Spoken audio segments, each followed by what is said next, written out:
record to my computer. Okay, very good. I am so grateful to all of you for being here today.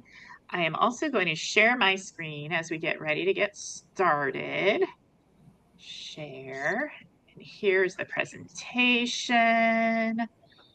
All right, let me get that out of the way. Oops. It wants to preview. I want to actually present.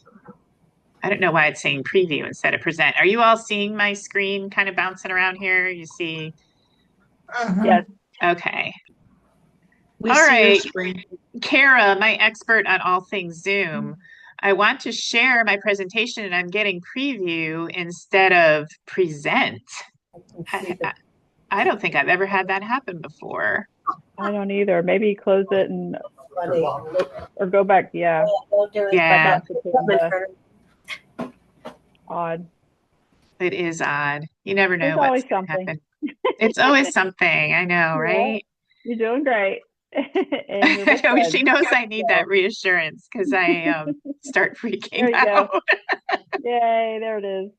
There it is. Awesome. So as we're getting started, I'll introduce our speaker in a moment, but I'd like to call on Elan, Reverend Elan, to open us with a devotion. And I know it's heavy on our hearts today, watching what's unfolding in the Caribbean, especially Jamaica. And we really lift up the Yes. people there in harm's way. Yes, yes, yes. Thank you, team, for the invitation again to lead devotion. I'm honored and humbled by your welcome. The text today that I'm drawing on is 1 Corinthians 12, chapter 12, verses 26. And the Apostle Paul is preaching to a church in Corinth that is morally bankrupt. They're in an environment, they're a struggling church trying to survive amidst corruption. And Paul is telling them how to live as God's people in a fallen world. And Paul says to them, if one part suffers, every part suffers with it. And if you have been following the news like I have since last night and today concerning Hurricane Melissa, it's strengthened further. Earlier today, it's now the 5th strongest hurricane ever in the Atlantic. We are feeling pain, aren't we? We have lived here in Florida through many, many hurricanes. And I serve an island church, Pine Island United Methodist Church, and that we are still in recovery after 3 of the hurricanes, Ian, Milton, Debbie, Helene. And I had a congregant this week come in on Monday and just seeking consolation. They're still not in their home after a year. And so we lament the loss of our brothers and sisters in Jamaica that they're enduring right now as we're on this call. Those in Cuba, those in Haiti, we mourn and grieve the loss of innocent lives and property, which may never, ever be replaced. So let us repent of our brokenness and commit this day forward to live a new way of life that brings life and no harm to our neighbors on the mainland and the islands, which I know all of us on this call, we treasure. Our family has gone many, many times to the islands. And the islands. Sorry. Let us pray. Most merciful and compassionate God, giver of life and love, hear our heartfelt prayers this day for Jamaica and Cuba and Haiti, and we weep with your people, Lord. We feel the desperation of those who will be searching for loved ones. We behold the silence of vanished island towns. We see the devastation. We know it, Lord. We have been here before, and we feel their pain. We are overwhelmed by the enormity of it all, and our hearts are hushed. Our minds are numb, and let not our hands be stopped and our voices dumb. God of the universe, open our hearts to feel your compassion for our brothers and sisters, not so far away. Galvanize us in the act of continued giving Bond us to our sisters and our brothers in need, and comfort and heal the injured, the bereaved, and the lost. Strengthen the medical personnel, Lord, on the ground. Bolster the resolve of governments and those with the power to help. Open through tragedy pathways to partnership and peace. And in your name of mercy and healing and compassion, we pray. And Lord Jesus, as Nava shows us new ways, life-giving ways to live on earth, let us embrace the innovation. Let us embrace ingenuity that will bring life and no more harm to our brothers and sisters. Bless and keep us this day and those in Jamaica and those in the path of Melissa. Amen. Amen. Thank you, Ilan. We are so blessed, and I just feel so grateful that you are willing to continue coming back and doing the devotion when we have Eat, Pray, Grow. You are a treasure, and we are lucky to have you. Just a quick introduction to the purpose of our Creation Care Task Team here in Florida. We equip the local church with encouragement, training, and tools to support a thriving creation care ministry and to live into the call of being a steward of creation, loving our neighbors, helping those in need by dedicating our time, talents, and gifts to advocating for the earth. So just as Ilan said, learning new and better ways to live in harmony with God's beautiful world. And just to let you know, we try to have a representative in every district in Florida, and we have the email addresses here on the screen if you would like to get some help getting your creation care ministry going, or if you have any questions or just want to brainstorm ideas. We are still without representatives in the Southwest and Southeast, although we do have people very close to those districts. So if you are in those areas, just reach out to me and I'll put you with the right people, and we'll make sure that we answer your questions and support you in your walk in this work. Now it is my great pleasure to introduce Nava Esmailizadeh, and I did practice her name, to share about fast fashion and the issues associated with our consumption of clothing and how quickly we discard clothing now. It's almost disposable in our country these days with the $5 items that we order online and things like that. And Nava works for a company out in California called Ambercycle. I'm sure she will go ahead and share about some of the work they are doing, but she is a wonderful expert on this issue, and she's going to share with us about the issues and some of the solutions and the things that we can do and what we should look for on the labels when we're shopping.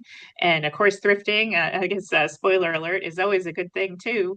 Um, and I had a funny story that some of you already heard, that I knew we wanted to talk about fast fashion today, but I was without a speaker to present. So I got on a creation care forum that I'm a part of, and I said, "Hey, anyone know anyone who's an expert in fast fashion?" And a wonderful woman who's part of this forum responded and said, "Oh, I think I have somebody for you." So that is how I found Nava.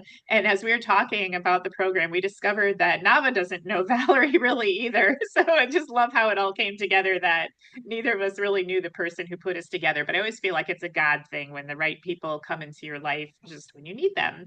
So Nava, it's all yours now. You can take it away. I think I need to go ahead and unshare though for you to Sure. share. Let me go ahead and let's see. All right, how do I unshare? Stop share. There it is. Okay. All right, it's all yours. Sorry. Great. Hi, everyone. Thank you so much for having me. I'm really excited. Just really quick. Can you see my screen? Yes. Okay, perfect. Okay, I'm so excited to be sharing more with everyone today on some of the work that I do at Ambercycle. Um, and to really discuss what kind of the problem with the fashion industry is today. I think that we are now at a time in the world where we are starting to understand the impact of fashion. And the beauty of fashion is that it touches everyone's lives, whether you are someone who cares for fashion or not, everybody wears clothes. Everybody needs to wear clothes. It's one of the earliest forms of innovation that humanity ever developed. And so there is a beauty that is woven into the necessity of it. But as we have progressed as a humanity, what has that translated into in terms of the impact that we are leaving on the earth and other people around the world?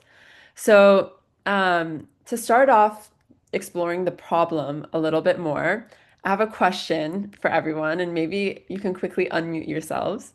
But my first question is, does anyone know what are our clothes made out of? What are the materials that our clothes are made out of?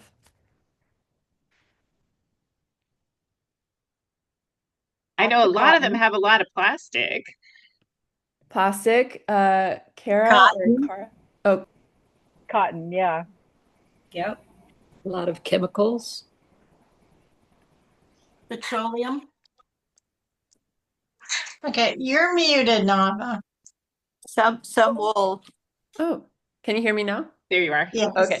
Yes, perfect. Yes. So these are all great materials to kind of call out. So um, there was a point in humanity where most of our clothing was made out of natural materials, cotton, leather, etc. But as humanity has progressed and technology has advanced, we've introduced other materials. So there's actually many types of materials that go into clothing that we wear. There's polyester, which is petroleum, it's a plastic, nylon, spandex, cotton, rayons, tencels, all these things that go into the clothing that we wear every day. And what's really difficult is that recycling is separation. So think about when you're recycling paper from plastics and other materials, you separate that out those different components. But with clothing, since everything is woven in so intricately together, it becomes quite difficult to recycle that. So we have produced so much material today, and we often, once this material reaches end of life, don't have anything that we can really do with it. Recycling, unfortunately, is not an option because it's quite difficult to recycle clothing. The technology yet does not exist. So what do? We donate clothes usually, right? We give it away. But what was Nava, really as you're sharing, I'm sorry to interrupt. You're not please. in presentation mode. We see your screen, but the Oh, pictures are a little bit small. And just sorry to interrupt. I hate to throw you off no. your game. You're doing great. Sure. Yeah. How do I do presentation mode? Oh. Uh, Some presentations are just like that.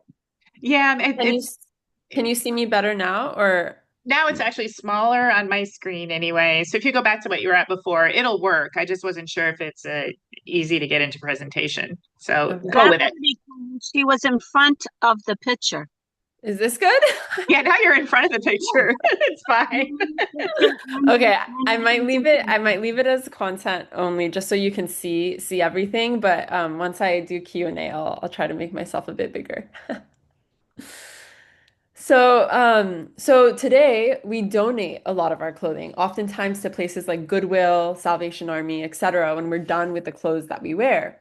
And what was really interesting that I found when I was starting to research this topic a lot more heavily in high school was I learned that only 70 to 90% of the clothing that we donate never gets resold. A majority of the clothing that we are donating is flooding the systems of these donation centers and ends up getting shipped off to different parts of the world. So, where do our clothing go? Because there's too much now because of the way that we are consuming. Uh, where does it end up going? This is a picture that was taken a couple years back from a satellite in space of a textile only dump in Chile. This is in the Atacama Desert in Chile. And we can now see what is around 66,000 tons of just pure clothing, no other types of waste that is being dumped in desert grounds because there is nowhere else to put this material. So it's quite literally showing up on Earth from space. We can start to see the magnitude of the problem that's being created. And this is a more close-up picture of what that looks like. These mountains of clothing that are starting to pile up. And this is just one example of where some of this material ends up going. But other places of where it goes is to different parts of the world, primarily the global south. Um, us that are consuming in the ways that we do, primarily in the US, in Europe, etc., we ship off this material to other parts of the world to deal with. We have them deal with our waste, even though we are the ones that are consuming. So these are pictures that are taken from different parts of the world. So on the left-hand side is a picture taken from Ghana, very close to one of the largest secondhand clothing sites in the world, called Katamanto in Accra, Ghana. And there is such an abundance of clothing that is being shipped there that it's flooding their systems. It is quite literally uh, blocking their waterways. They have beaches close by that with each wave, there's kind of bundles of knotted up clothing that is coming up to shores where they have youth teams going out to the beaches to clean up clothing waste on a weekly basis. And then on the right-hand side, this is a picture in Pakistan where similarly a lot of our clothing gets shipped to their areas for people to basically sort out, figure out things that need to be thrown away, incinerated, burned for energy, and other things that can get resold. So it's a massive, massive problem. We are consuming at rates that are beyond the ability for us to handle when they reach end of life. And now we have introduced much more difficult to handle materials within the clothing that we are wearing. So oftentimes we think that clothing is primarily made up of cotton, which seems obvious, but today, actually, that's not the case. The number one material used in our clothing today is polyester. And as it was mentioned earlier, polyester is a synthetic. It is a crude oil that it's a plastic that we wear on our bodies. And the reason why it is being used so heavily in the clothing that we are wearing is because of how cheap we have made it. It makes it very easy to produce on more and more massive scale in order to achieve and reach the volume and consumption rates that the markets are telling us that we need to. So this is where the rise of fast fashion is starting to enter the world, where we are told that we can consume and we need to consume at higher levels. What used to be an industry in the fashion industry that had 4 cycles, spring, summer, winter, fall, has now turned into almost a 52-week cycle, 52 cycles per year. So almost every single week, there's a new collection coming out rather than 4 times a year back in the day. So this is when I talked to Sarah initially, she had mentioned that you guys are starting to talk a bit about circularity as a concept, and I'll go into that in just a bit. But this is what our current fashion industry looks like. It's a very linear process, the take, make, waste kind of model. So today we are extracting oil from the ground, around 70 million barrels every single year. We spend a lot of time and energy turning that into the materials that we use and we would want to put into our clothing, into polyester through production. And then every single year, all of that ends up going to waste. Around 120 billion garments are sent to landfill every single year. And this is starting to become such a big problem that you're seeing that the world is trying to figure out how to really start implementing new solutions. There's a lot of legislations that are coming in, primarily in the EU, that are forcing people to think about how, forcing brands to think about how they are producing in more responsible ways. There's a lot of brands that are thinking about how to essentially create new alternative materials, how to incorporate more recycled materials into their systems. So I can talk very briefly around our solution at Ambercycle, but something that I want to preface is that this is just one solution of a array of solutions that need to exist. And the approach that we are taking from is from a technology standpoint. So, as I mentioned before, recycling is very, very difficult. And so, what we have developed is essentially a system to help us recycle. However, we do know also that consumption, in my personal point of view, it's not just a technology question. It's actually a spiritual question in nature. How are we helping people understand that we don't need to consume in a way that feels so abundant? How do we help satiate the things, satiate the feeling that we already have what we need? We are content with what we have. We don't need to buy more. We don't need to live in such abundance. We can kind of live in moderation. And so, as I'm going through this, I'll share the technological kind of advancements that are happening, but it is kind of on the backdrop of, at the same time as these new systems and technologies are advancing, how are we thinking about the spiritual progression of humanity as well, so that people can individually make decisions on how to consume more responsibly as well. So, over the past 10 years, our company, Ambercycle, has developed a new chemistry that essentially breaks down clothing when they reach the end of life into their base components. So, what I had mentioned previously around clothing having many different components, cotton, polyester, spandex, nylon, we essentially take those materials and break it back out again. And why this is so difficult, an analogy I really like to give is, imagine you have a bowl and I put salt, pepper, paprika, turmeric all in the bowl and I mix it around and I tell you, okay, separate the salt, the pepper, the paprika, the turmeric from each other. It's quite impossible. It's quite tedious. Now imagine doing that on a global scale with 120 billion garments that are being thrown away every year.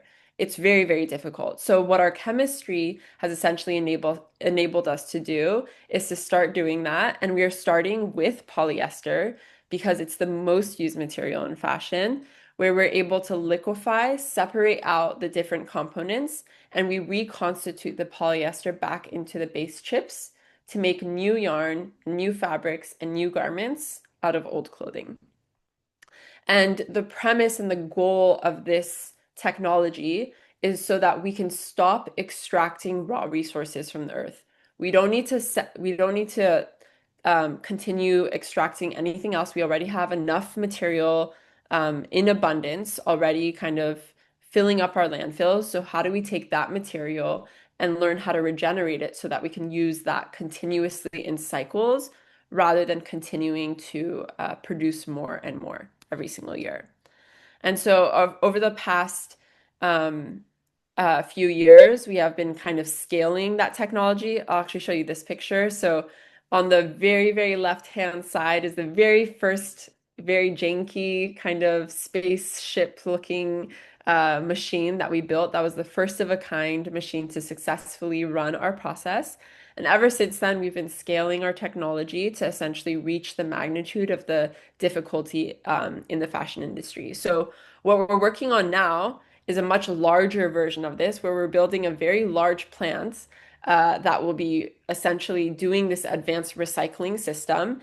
And it will be processing around 30,000 tons a year, which sounds like a lot, but compared to how much we are wasting, still, it's just a needle in the haystack to how much clothing is being thrown away every year. So there's still a lot of work to do. There's still a lot of scaling, and there's a lot of commitment that needs to go behind these technologies that will kind of help shape the world. But we're kind of doing that underway.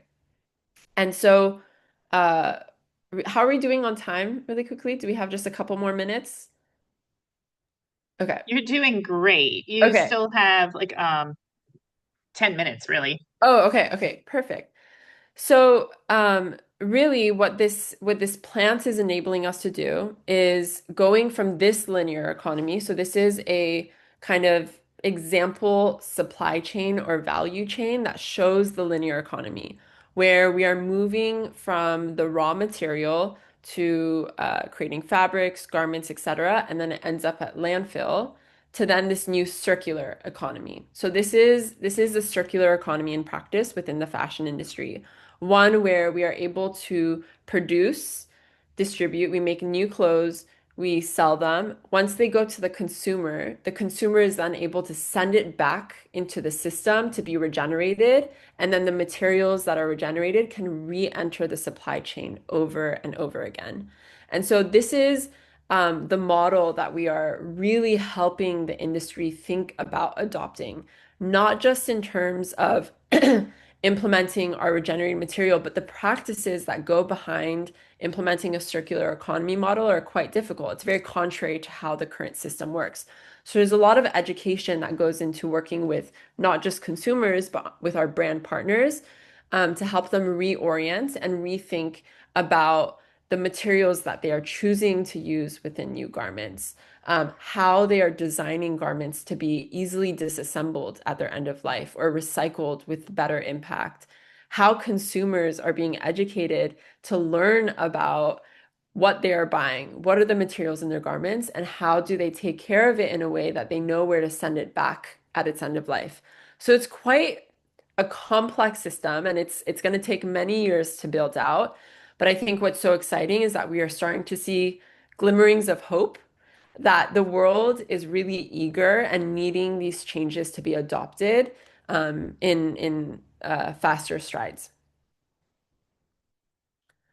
So for our solution, cycora is the name of our brand. It's our branded ingredient that when you go to a fashion brand and you're buying a new garment, you can look at the label and it will say made with cycora, and that's how you know that it's made from our regenerated source.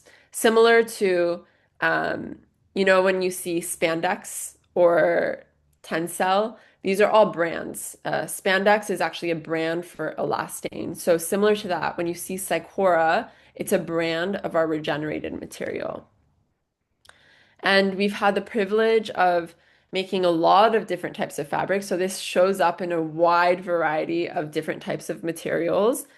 And while we're starting with polyester, we're also moving onto different types of materials in the future. So thinking about what comes next, nylon, regenerating spandex, cellulosics, etc. So for a quick second, I'll talk about some of the brands that we've partnered with and some of the examples of change that we've made. And these kind of vary a wide breadth of different types of brands in the industry. So some of the brand partners that we've worked with thus far, some of you may know some of them and maybe don't know all of them. So Arc'teryx, Patagonia.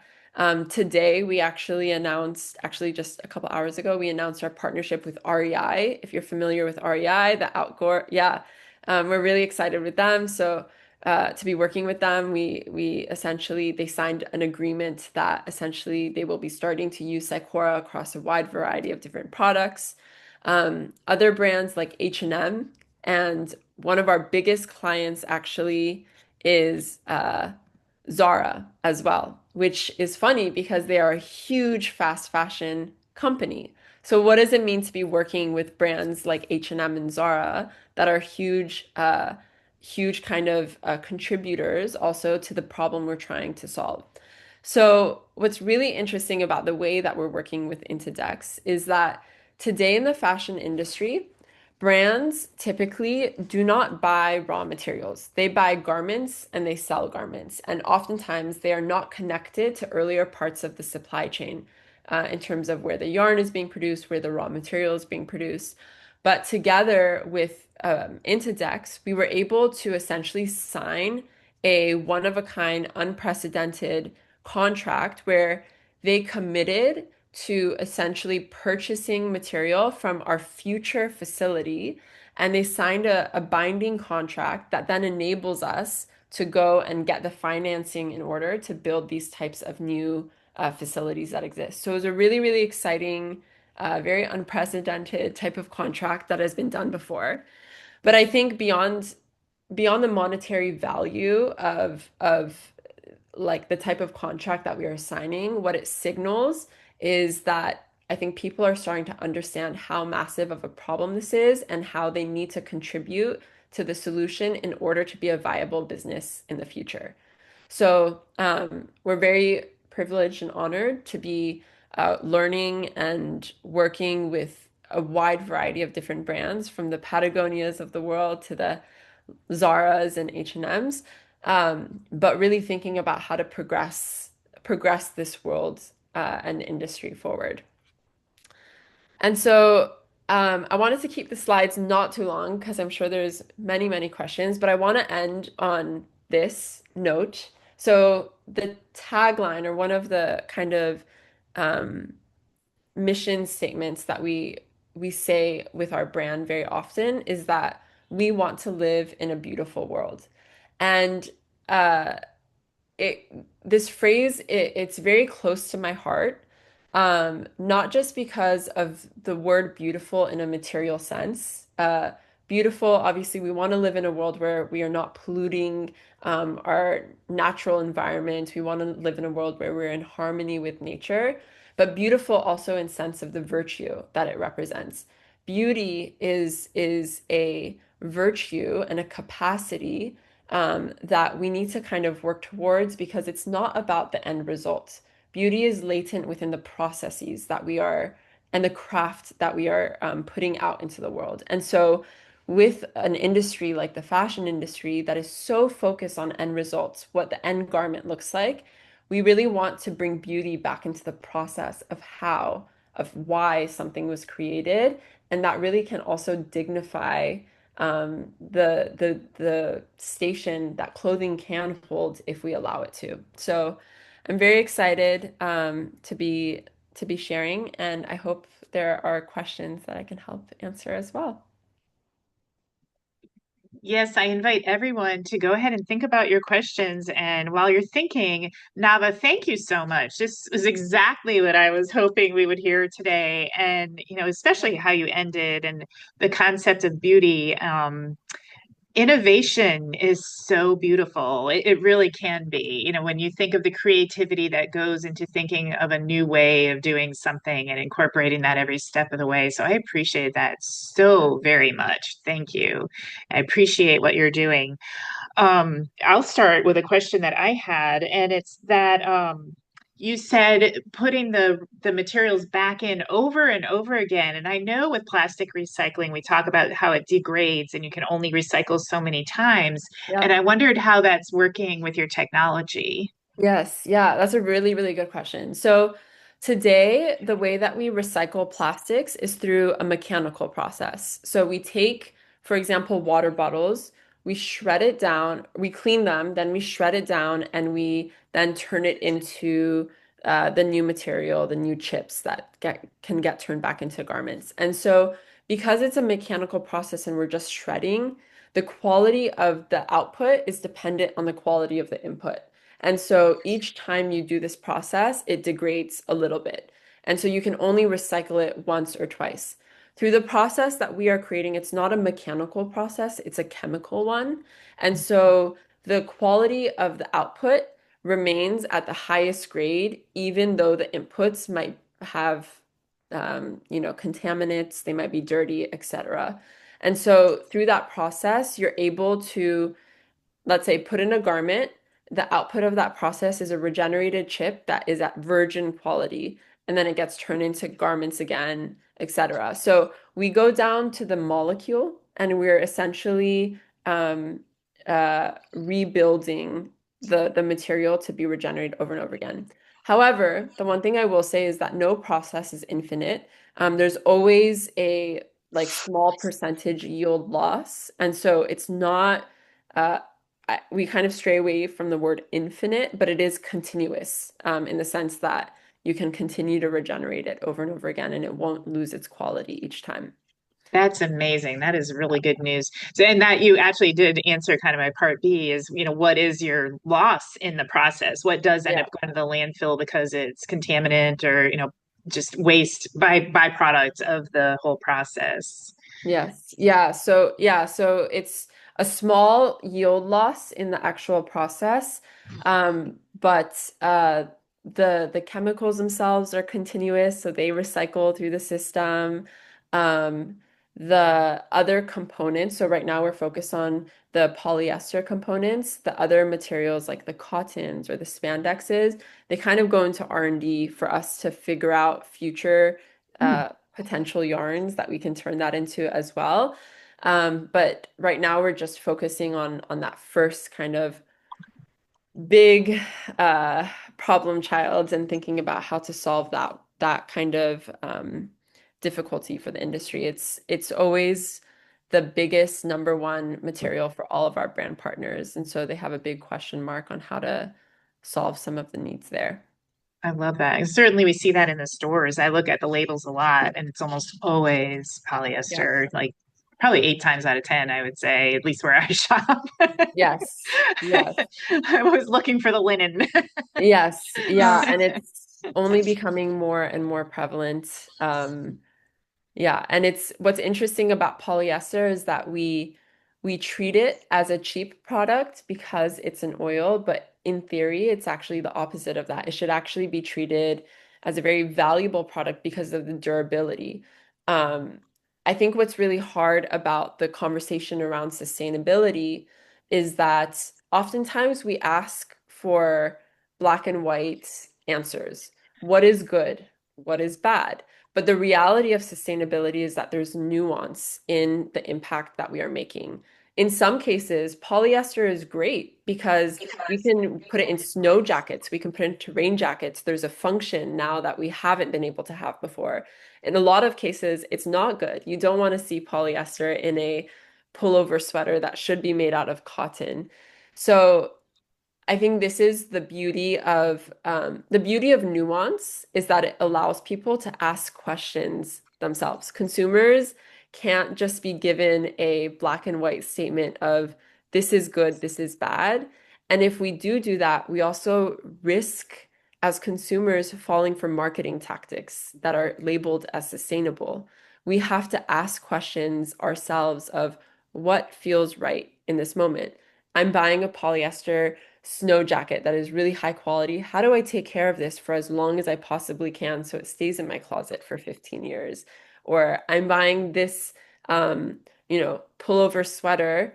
Maybe I'll buy one that's a little more expensive and it's made out of cotton, but I know that I can take care of it for a lot longer than if it was made from polyester and it starts to pill very easily and I'll get rid of it, even though it's a lot cheaper. So I think the number one question I get asked is how do we shop better? And I often meet it with the answer of ask questions and try to do research because um, there isn't just one blanket statement of this is good and this is bad. People have to learn how to independently investigate what is good for themselves.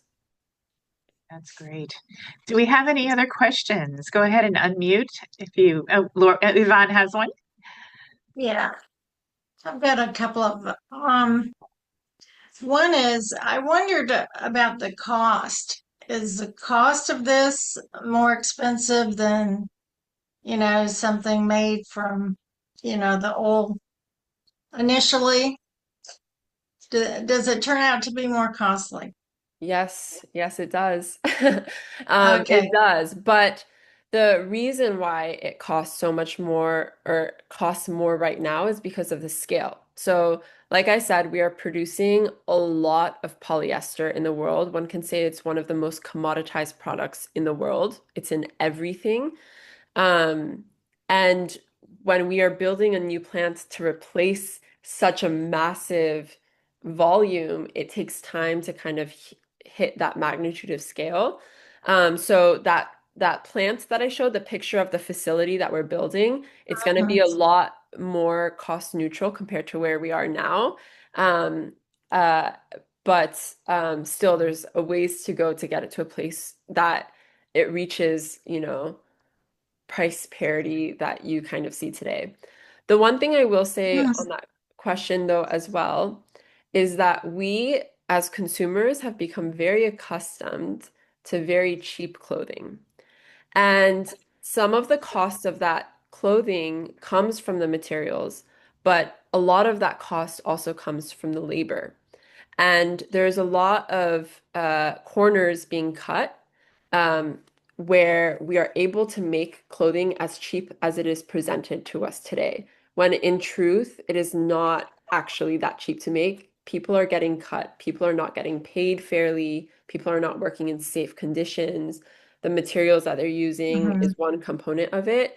And so another question that I will pose back to everyone as more of a, it's not a question we have to answer, but just something to reflect and think about is how are we being mindful of what we are buying and trying to understand where it was made and how it was made so that not just in the materials, but also um, in the human impact of how clothing is being created, it's being made fairly, and sometimes it doesn't always mean that we can buy the cheapest thing possible. Um, I hope that Mhm. makes sense.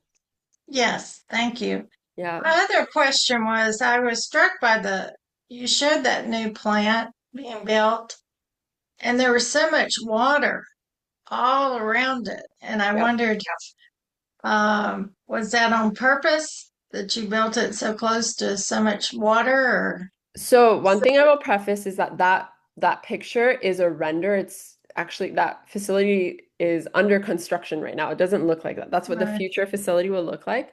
But yes, the reason why it's near the water is because it's by a port. So it's very easy to ship in and out of the Oh, okay. country. So it's very close to it's very close to the port, so it's very close to the value chain of where fashion is being created. I can't share the exact location of where the facility is yet, just because we haven't announced it publicly yet. But it's not based in the US. It's not going to be based in the US. Okay. All right. Thank you. Fascinating. Amazing. Thank you. Kara, if you'd like to go ahead and unmute. Hi, Nava. Hi. Thank you so much for this presentation. Yeah. It is encouraging to see the big brands that you're working with. Um, I was wondering, do you have a feel for their understanding and responsibility of the impact that they're having on the whole problem with fast fashion? And when you decide to work with a company, are there any, discussions about what their labor practices are? Because to me, that's everything has a price, right? If you pay more for organic, it's because it's being done right and it's the land's being taken care of. And Yeah. same thing with clothes. So I'm with you 100% about making choices that may be more expensive. And, not everyone can do that. But I also think that fashion has become almost just like a pastime. We talk about get our fix, our retail therapy and things like that. And you see all these influencers online that do these big hauls for like every month. They're getting like, 20 huge bags from Amazon and they're just like trying on all these clothes. And that's kind of just become the culture of Yeah. this like cheap fashion. So I was just wondering, I mean, like, I love REI, but especially like Zara. Like, what kind of communications happen between your company and theirs? And do you have a feel that they understand the problem? Do they take any responsibility for it? And how do you avoid like being part of their greenwashing? Yeah. Great question. And yes, I do think that they have I think I think we are getting to a place where it's almost unavoidable to understand the impact that we are having. Like people know, everybody kind of knows the impact of fashion now, and I think we're only learning more and more every single day.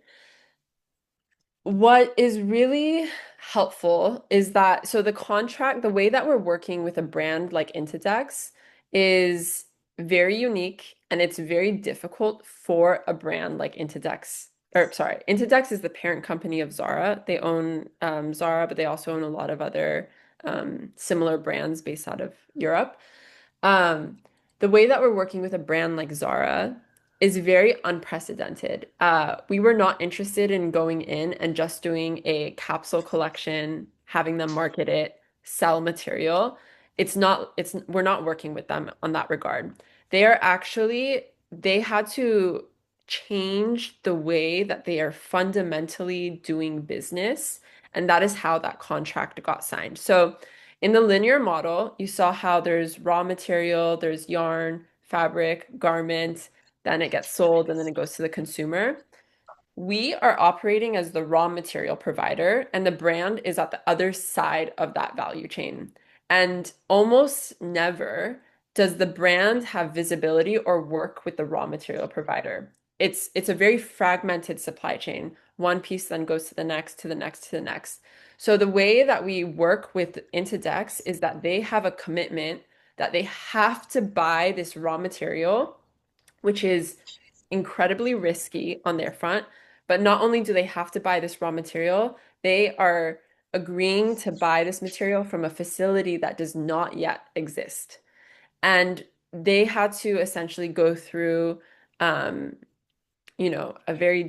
they had to get board approval. We were speaking with their C-suite team. Like it wasn't a small contract for them. It was a very, very large deal. And their team is incredibly committed to getting this underway because they know that they have to. There's a lot of legislation coming in where in the EU that is pushing them to have these things in place. But working with them in this way, in this regard, was not an easy task. And for a very, very, very long time in the space that we were working with, a lot of innovators were imploring brands to sign contracts like these because in order to scale a technology, you need to have commitment from brands in order to get the financing. This isn't a very simple, we're just going to build a machine and it's going to be easy. It's very expensive. It's very hard. And so the real commitment needed to exist. And a brand like Intedex of Zara, who has that scale and volume, are one of the only that could actually give us that value through a contract. And so it's actually quite a committed way that we are working with them, and it took a long time to get to, and it's still going to take a while. We still have a lot of work to do to finish building the facility. The construction is underway.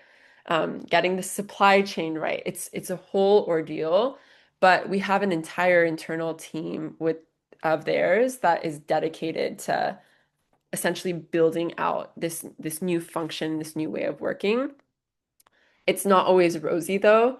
Their commercial, every brand has their revenue targets. They have their imperatives that they need to sell as much as they do. And then sustainability teams have their imperatives, and sometimes they are at odds with one another. And so it's hard, but this is where I think faith, motivation, resilience, these are like where these qualities come in, and we just constantly have to be pushing forward, forward, forward because we don't have time to be moving back. The problem is only getting bigger every single day. But really good, really, really good question. Yeah, that was really great. We're running a little bit late, but we've had two people with their hands up. So I want to give first Sonia a chance to ask her question. Hi. Hi. I have loved this presentation. This is so cool. And I was wondering first, where does the recycled textile come from? Like, where do you guys get it from originally? Yeah, I'll answer these really quickly because I know we're running low on time. So we have two sources. One is post-industrial and the other is post-consumer. Post-industrial is, so imagine a factory where clothing is being made. You cut a shirt out of a square piece of fabric. The rest of that material usually ends up on factory floors straight to landfill. So we work with factories to collect that material. And the second is post-consumer. So once a consumer is done with their garment and they, send it back, we work with brands that already have take back programs where consumers can drop it off in stores. Then we're able to take that material and collect it and do our process on it. Okay, cool. Yeah. Second question. Yes. I imagine that the process of that diagram that you showed of breaking down all of the polyester into a material that you're able to recreate with it Yes. takes some natural resources. Am I Yeah. correct in assuming that? Yes. So knowing, and I can only imagine how much water and like energy and all of that it actually takes to do that. Knowing that, do you see, and I'm not saying that that one is better than the other, but like, is there also an importance in, let me think about how to reframe this question. So, like, obviously, it takes a lot of resources to be able to break down all that polyester. And there are Mhm. also advancements in natural textiles made out of like banana leaves. And like, Yep. later we'll talk about like vegan leather. So, like, those innovative fronts in how do we completely avoid using polyester and plastic and oil in our textiles to begin with and fully transition into renewable resources of these raw materials. Yeah. Do you guys also do any work in that? Have you compared what that looks like in Yes. terms of like how we're utilizing okay. Yes. So I actually had two slides on it that I didn't show just for this. Okay. I thought we were running low on time. So really good question. The one thing about polyester, this is where nuance is really important. Polyester doesn't take any water. Cotton takes a lot of water. So there's a lot of like nuance in these things.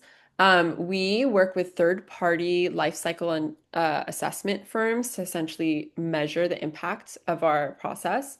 Right now, we are measuring at around 80% lower carbon emissions than a traditional like polyester production. That is all tentative because it's based off of our data for our future facility, but that's like that's kind of like the trajectory that we are hitting.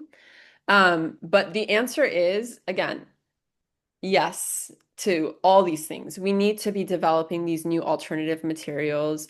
We need to be thinking about, you know, what to do with the vast amounts of pure polyester that exists in landfills today. We need to be thinking about durability. We need to be thinking about all these things have room and should exist and need to exist at the same time. I think sometimes we think about it as competing forces when in reality it's very collaborative. All the things need to happen at the same exact time for for the future of the industry to essentially progress in the way that we need it to. Awesome. Thank Yeah. you. Thank you. Yeah. Thanks. Wonderful. And then one last question from Anne. What are the brands that you're working with doing to encourage recycling? Yes, great question. So there's a lot of internal work and then there's external work as well. So the internal work is developing the systems. Um, think about recycling in your home. You have three trash cans, maybe one that goes into each one. Now imagine you're a huge brand with millions of garments that can come back. There's a lot of work that needs to be taken place to make sure your systems can uphold that. So we're kind of developing that right now with a lot of these brand partners, and there's a lot of resource, time, and learnings that go into developing something as new as that.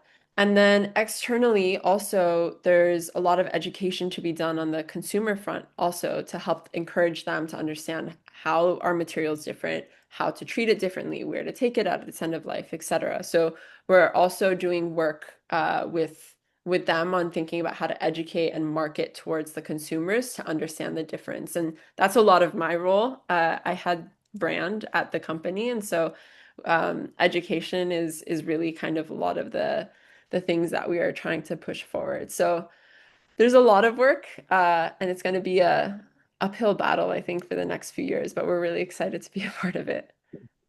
Are there particular shops and things we should be looking for though that are already starting to send their fabrics back to you so we as consumers can start to have this be part of our equation yet, or is it still to come?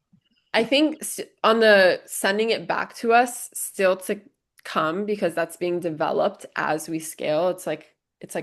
stepwise function so that we can take more as we have the new facility. But a lot of the brands that we are working with right now have products available made with cycora. So Patagonia, for example, um, uh, Saucony is another brand that we've worked with, if you're familiar with the running brand. GANNI, which is one of my favorite, but they're like a Danish women's wear, a little more premium brand. Yeah, so there's a lot of different brands that you can see there. Awesome. Okay. I can't thank you enough for your presentation. We're going to Oh, zoom into the yes. next couple of things that we need to talk about while we're here Please, together. please. Thank you Um, for the time. I really, really appreciate it. I think it's been great. All right, and I am somehow back at the beginning. Oh, nope, here it's the beginning of the presentation. We did our Q&A. All right, we're going to ask you to do some speed talking for your environmental justice, Yvonne and Anne. First, Yvonne, I'll ask you to talk about what you were going to share a little bit about the land purchase. Are you here, Yvonne? Maybe you're muted. Yeah, I have to find the share button or something. I've already Let's got see. your slides up. I did throw them in, so if you want, I can just advance for you. Oh, okay. Okay, that's all right. This is a question. Did the GOP gift lead to payoff for seller? This idea came from Sarah Nuzzle, which there has been, I've seen at least 3 articles in the Orlando Sentinel. Let me just give you the background on this. Mr. Gittrey and 2 partners bought oceanfront property in Destin in 2016 for just under $8 million.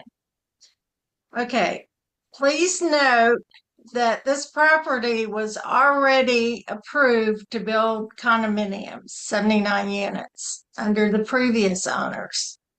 So to me, that's already built into the $8 million price. But the previous owners never built anything on it. It was vacant. It was beachfront property. It's in Okaloosa County.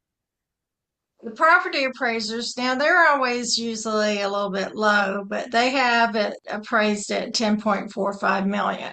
This is a recent appraisal. Okay, and also I just thought I'd note that he does not live in Florida.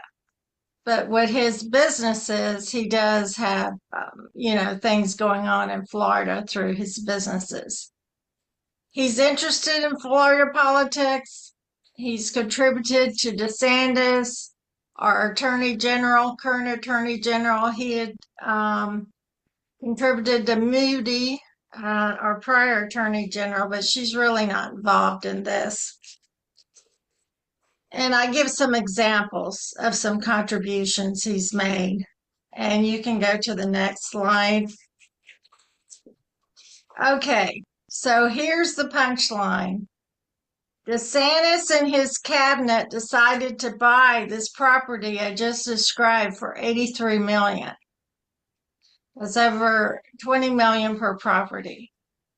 So is this an example of the contributor? The first question is, this is an example of him getting paid off for his GOP contributions in the past.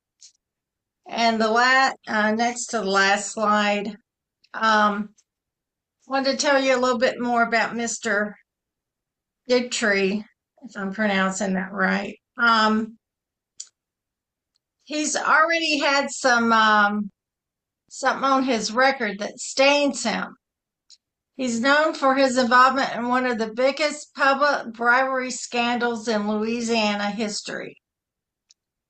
He admitted to bribing the governor by giving him $14 million in 1993 to attain a riverboat gaming license.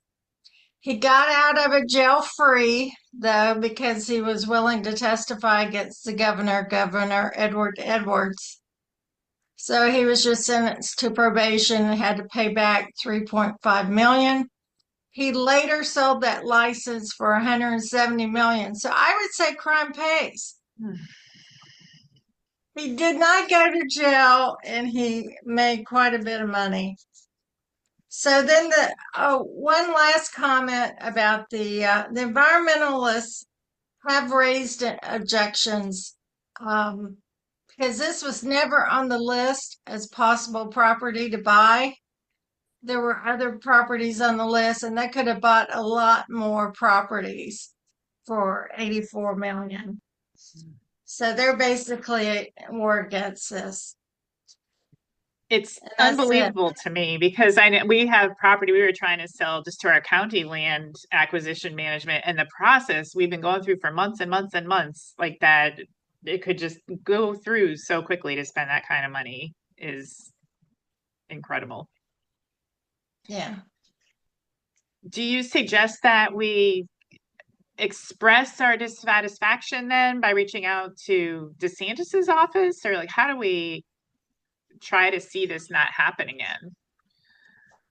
Call your state Well, representatives. I look at the current case. I've been reading about the scandal with the Hope charity, and they're actually, well, it's not quite sure what's going to happen, but at least they've started an investigation. I would contact a Democratic representative. In that case, they have a Republican interested in the Hope thing, but I don't have too much confidence in my representative. I'm going to go out in my district, contact a Democrat, and say, you know, this needs to be investigated. This doesn't sound right. Yeah. So that's something you could do. Mm-hmm. Yeah, that makes sense. Ask for the investigation because it does sound awfully fishy, but it's a done deal. We can't undo the purchase at this point. Well, it's not quite done yet. Okay. They had a vote in the cabinet, and they voted to approve it, but they haven't actually purchased it just yet. Okay, good. So maybe there is still time then. And then, Anne, you wanted to quickly tell us also about the local legislative delegation meetings to talk about SB 180. Well, this is an opportunity, a place where you could also raise the issue that Yvonne was talking about. Good. Because each year in the fall, before the legislative session starts, your district legislators have a meeting where everyone can come and tell them what's on their mind. So this would be one thing. SB 180 is about the state forbidding local governments from doing permitting and the way land is used after the hurricanes, particularly. So that's something that 1000 Friends of Florida is very concerned about. And they've put out some talking points if you want to talk about that issue. But there's also what Yvonne was talking about. You could raise that with your whole delegation. I think the next slide will show you how you find out where yours is. So if you go to 1000fof.org under upcoming events, it gives you a list of all of the legislative districts and when their meetings are going to happen. Thank you, Anne. That is a great opportunity. And hop on this right away, folks, because I clicked the link last night and I think the one for my county has already occurred, or like they're happening now and they go through, I think, December, but some of you may also live in places where it's very soon or has already happened. Thank you very much. And then I didn't know if Kara had anything to say quickly about Buckets of Hope. We're running a little over time. We're at 1:03, and I understand if people need to leave. Just continue to encourage your churches to participate. And we're at 1,500 buckets that have been made. And make sure that if your church has finished, that you've done the form, the challenge completed form, because that's the only way we're able to count how many buckets have been made. So thank you. Thank you, Karen. I know we do have a little bit of something to work through. I'm very sad to say that Trisha Warren from Disaster Recovery resigned. So I think we'll have to have a new system of figuring out where the buckets are going. And that I assume is still in progress, right, Kara? Figuring out should people email you for now so you keep track of it? Well, I mean, Trish has always really encouraged people to store them in their own churches. So that's the number one hope. If you absolutely can't, then there are district locations. So she's going to, give me the person to work with on the conference level. But yeah, you're always welcome to email me. But it's pretty much those locations are set for each district except for maybe one. Okay. So yeah, but we'll miss her terribly. Great. We will miss her terribly. She is a wonderful person. Just a couple quick announcements. Sarah Nussel is hosting this huge event Saturday. If you're in the Gainesville area, a pet blessing and a creation care fair, 10 until 2. Is there anything else you want to say, Sarah? I'm helping.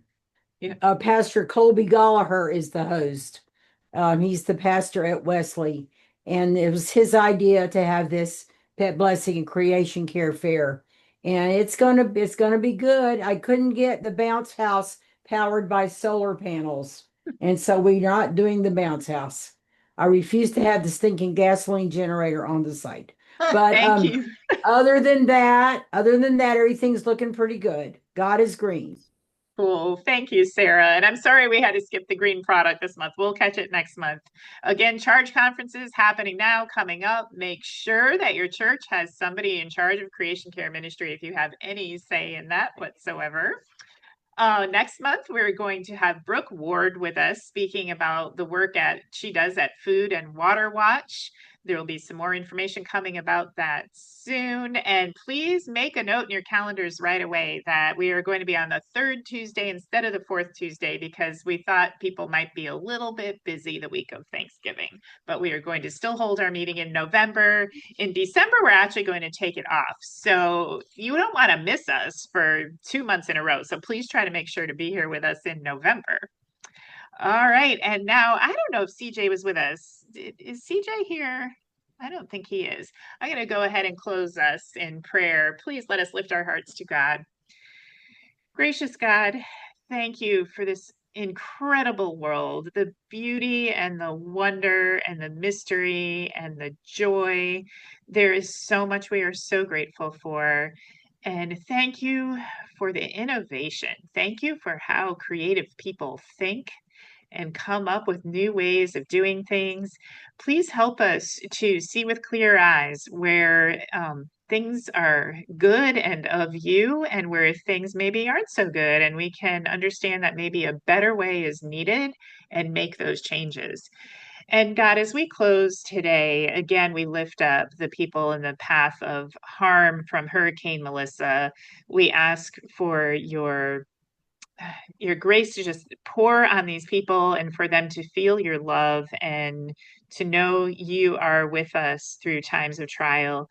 And most of all, I pray for your inspiration to infiltrate the rest of us who will be watching, that we find ways to be generous and helpful and respond wholeheartedly to help these people.